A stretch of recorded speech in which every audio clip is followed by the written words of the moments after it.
C'est la pasta yo zomela niwa. Ngai. Na Pierre. Non, namogo kumi na drink. Namogo kumi na kwitse. Hein? Elengi logo. Sozo anda fulufu nango la mapamba. Papa na mutu. Yo landa ga fulufu. Na mutu ha? Chezate. Chezate na mapegisa te. Nikamba fulufulu. Tete. Tika na obeta. Zelate. Na bamela boyete. Bamela 3. Bamela ngo boyete. Oya milanga mike. Yo domela lo toko na mboka. Ah. Non. Ya pesa yo mo meka. Yo zo mela ni. Ngamela logo Peter mo azawate. Ngamela logo zana yo na pasteur fongola.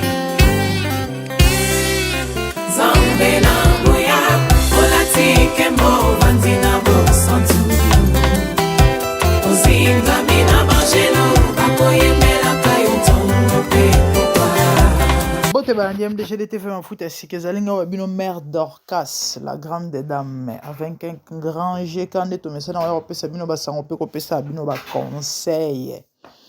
Na conception auto-créée à Toli Katina Bonzambe, oui, Bible Zoloba, que trône est à la fermine à conseiller et belé. Donc, conseil et koiko.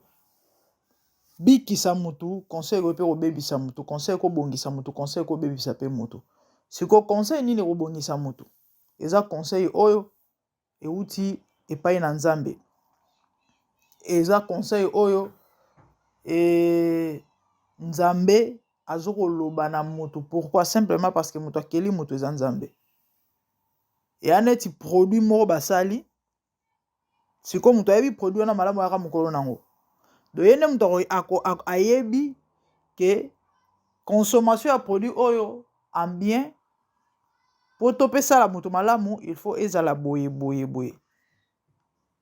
Sauf que na ngona bandenge moko boye eza mabe. Ya on bande autoso conseil selon Nzambe, en d'autres termes, selon ma commune en Nzambe. Que dit la Bible? Il y a un code topé ligne à conduite. Il y a vie à battre, on a c'est la moy. En tout cas, maman, papa pose la bien.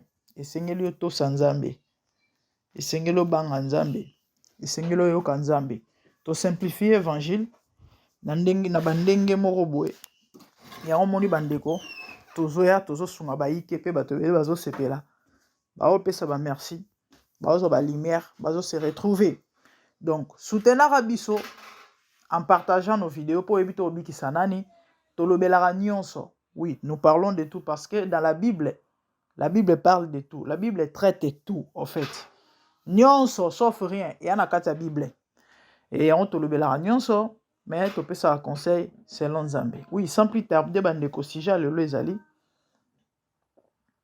To moni vidéo moko ezoko sala et que viral ouais, et que viral na net. Ba to bele ba moni yango, ba miso peut-être na au moni yango na noté. Au moni yango awa, il y a l'homme de pétage, prophète Denis Lessi. On a benga monsieur le break. Allez la break. Ye masola betara ba break. Mais c'est les break bandeko a petara na ye mais pétage à touro. Photo lukela ngo kombo.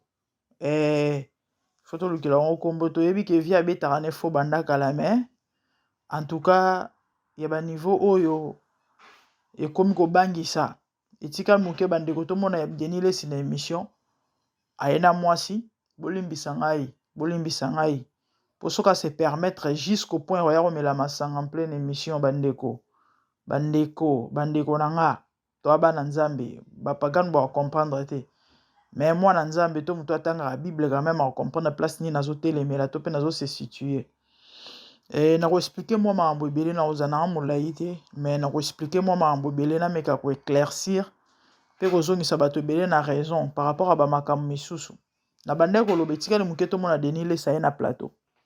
Na jeune fille, quand en pleine émission, avant de finir ma belle kawana, avant de lire mbanga kana bande bolimbisa ngai, si je me permets de dire ça, et ça cause à babilo to comme mon c'est de trop. Avant de lire kawana, et na suka nango, na ebité bino mo deviner suite parce que ya boye ezalate et comme ma bé makasi. Denile sitoyebi mosali na Nzambe. C'est vrai, tout m'est permis, dit la Bible. Mais la Bible dit tout n'est pas utile. Toboyi te yana ba maramususu o mutako sala. Et tant qu'il met parce qu'on a maïna makila. Mais il y a des choses où mutu akoyiko se permettre te étant mosali tope moi na Nzambe. Bandeko na ngai. Ah problème ezate ke ya oh komela masangeza lisumu te akokoma na niveau o te. Akokoma na niveau o te. Bible ezoloba kolia ndunde ya lisumu te. Mais so kolia ndunde komi libaku pona ndeko na yo kolia yango te. Pourquoi okolia yango pona kobomisa amo iso kufeli nekulusu. Bandeko o baba benga yango ba scandale. Ba scandale combien de milimo ekopengwa tope pengwi. Ngana sina mona mutu ake feti abina omela na ngai po anini po passer pa amelaka. Et pourtant na masolo masanga il y a une réalité. Attendez batu balobaka ke Bible pekisi masanga te. Bon, tu peux avoir raison. Mais si tu as un verset, tu peux un passage biblique. Oyo, eza ko interdire moto ko sala masanga si ou encore to ke musika te. Hein? Tozo Ephésiens. Tozo Ephésiens, je crois eza na chapitre 4. Au Bible zoloba ne vous enivrez pas au point du vin. 4 ou 5, c'est de la débauche. Je crois 5. Ephésiens 5, je crois. Quelque part et son atteint aux alamalamu bon pendant que na oloba na lukango quand même hein pour la Bible na ngezala na ngopi misikate. Bible zoloba ne vous enivrez point du vin mutunyo satan la Bible a eu passage c'est de la débauche. Lorsqu'on voit le vin, on voit l'alcool, OK? Balobi ne vous enivrez pas, c'est de la débauche. De bisika batu baloba ke no Bible lobi kolangwa te. Or, po mutu akoma na point ya kolangwa abandela wapi? Est-ce que tant mutu amela verre moko to guta lisanga alangwa ambala moko te? Donc ce qui veut dire avant mutu akende na kolangwa il faut amela. Sans comprendre ngo o mona ke masangi ya bien te. Masangi ya bien te. Parce que le plus grand soulard à mokili oyo so botuni mbali boso amelaka alangwaka na kopo moko te. Pardon, amelaka 50 bouteilles te ndenge komo omela lelo.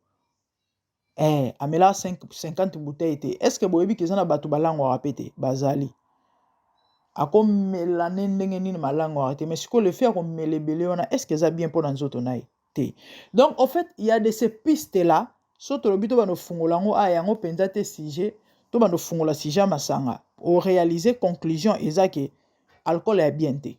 Komela masanga ya bien te. Siko problème ezanini. Problème ezate ya komela masanga te me bandeko. Denile sa omela masanga wapi? Na miso banani. Bande oso sala yona kata ndaku na ye. Mutu alinga ya oloba te. Parce que ande yemo na kata ndaku na ye. Na olongola équivoque moko et na batu bazana habitude roloba au moins lui il n'est pas hypocrite. Na oka batu belé na lingala wana te ya leki bango po ya hypocrite te. Problème ezalaka te ya kozala hypocrite te.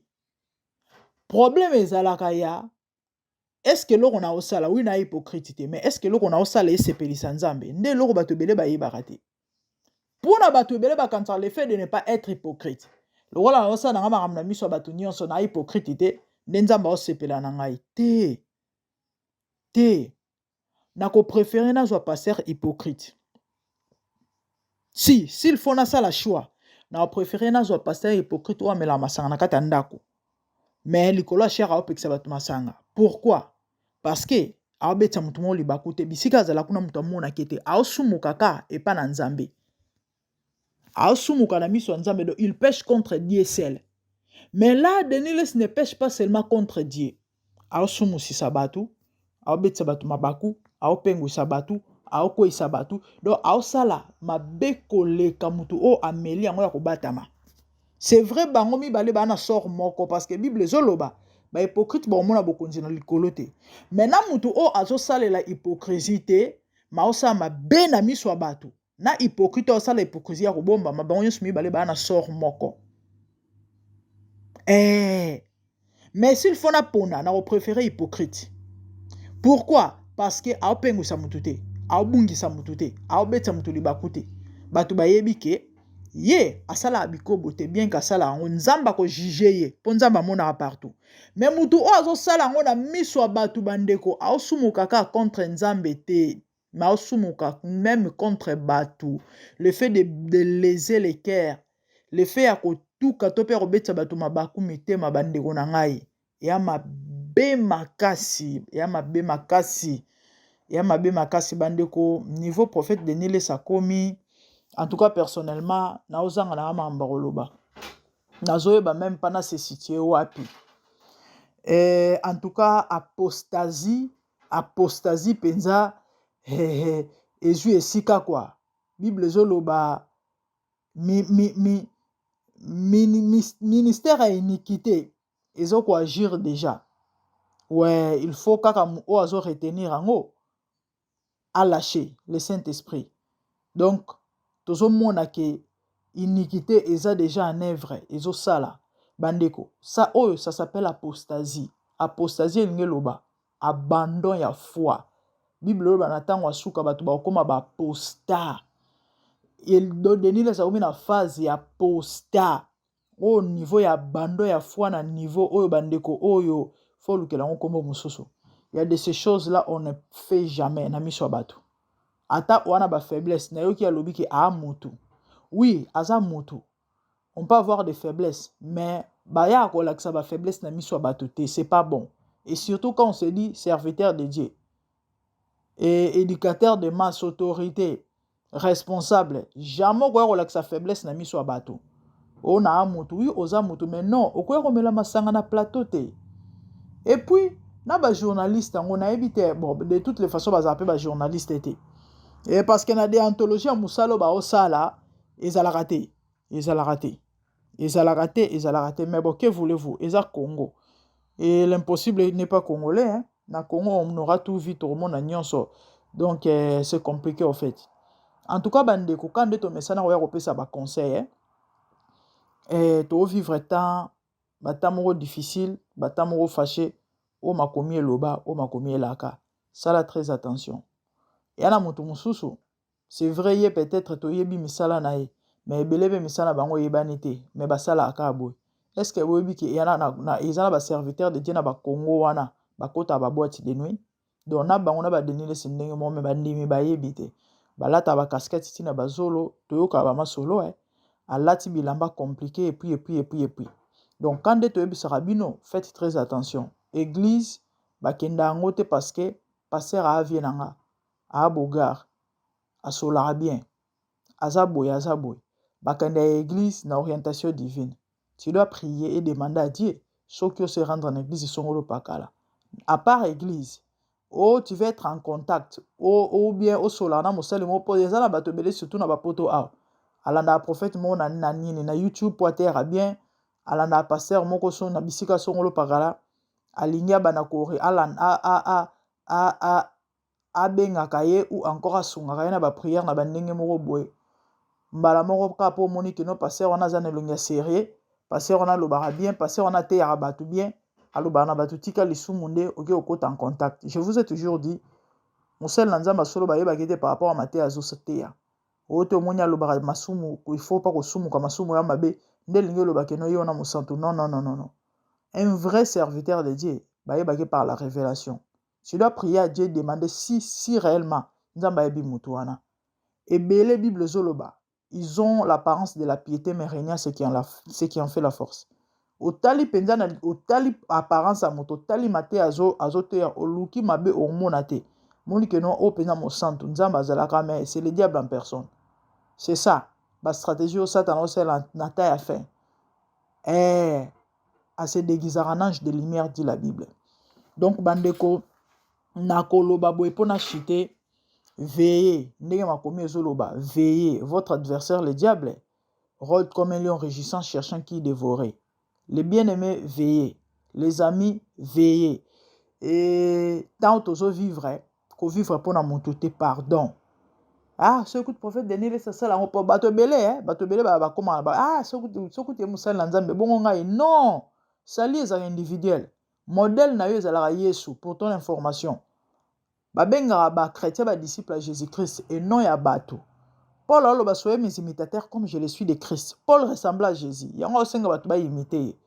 Yo jamais oke imiter muto moko o ana misala bien te. Non. Sali est individuel. Ko kanisa te ke ozala excuse po bato bele ba kanisa ke le fait que ba pengwa po makambo ba passer ba sala a pengwa po passer a chaka zemi nde arozana argument liboso nzambe nzamba ko ekite. Non, tu ne seras pas épargné. Salut ezalaka individuel. Vie pour toi. Yeso bandelo bana bato ta foi t'a sauvé. Et makambo foi ya papa na yo te, ya pasteur songolo te. Non non non. Eza ba œuvre ya songolo to ya pakala te. Non non non. Eza ya yo. Eza responsabilité na yo.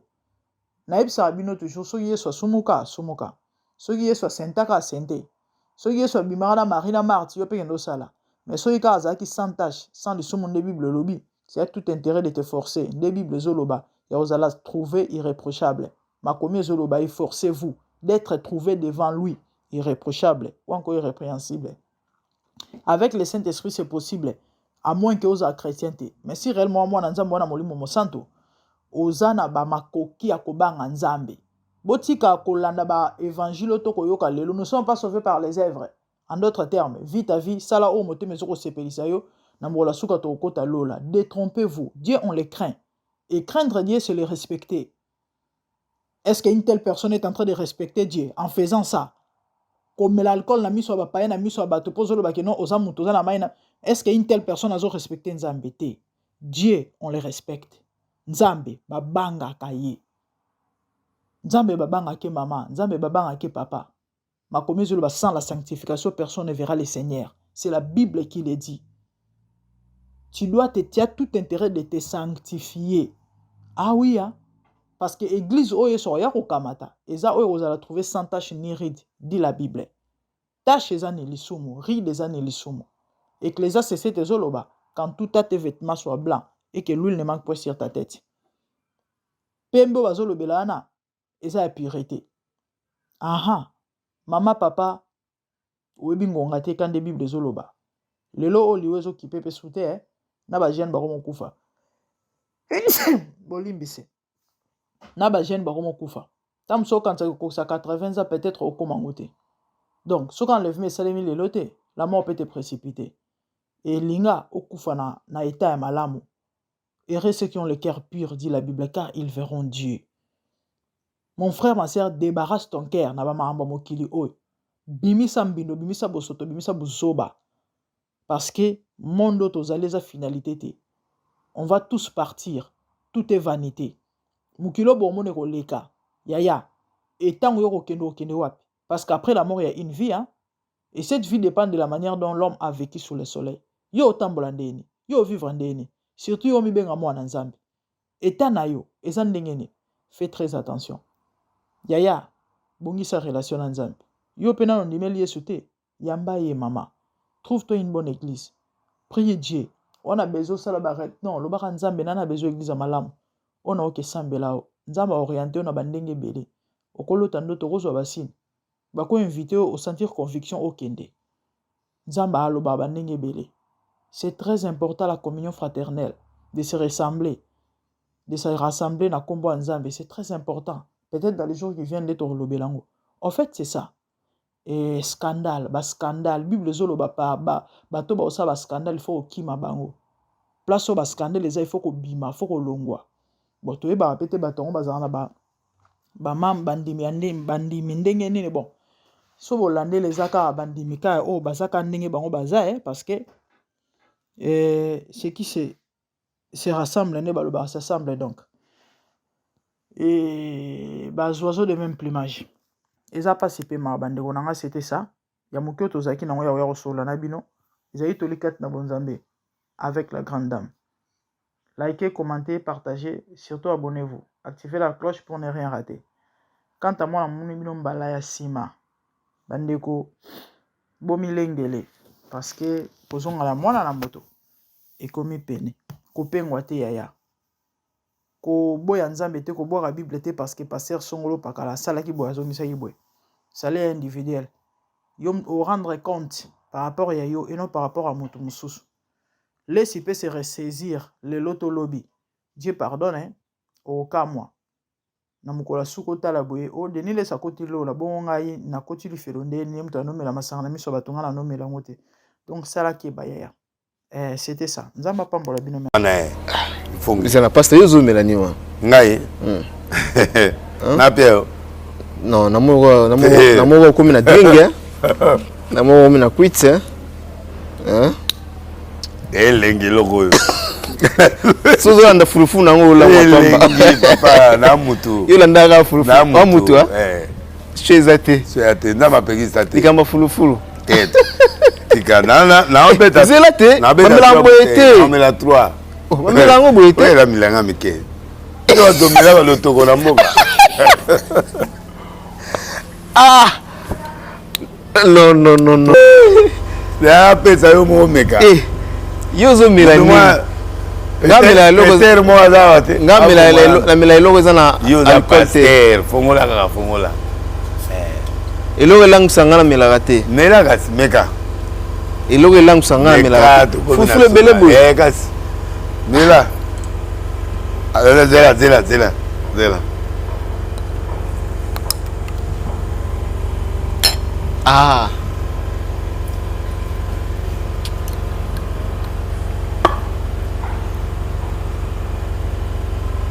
Il y a un drink, hein? Et puis, Kouka m'a déjà senti vertige. Quoi, c'est pas? Titi. Ah, Titi, mais c'est l'idée. Ah. Le long à titre avec mission le long. Les hommes et les ken. Ah. Il y a un drink makas. Ah, dingue. Makas. Ah, c'est belle.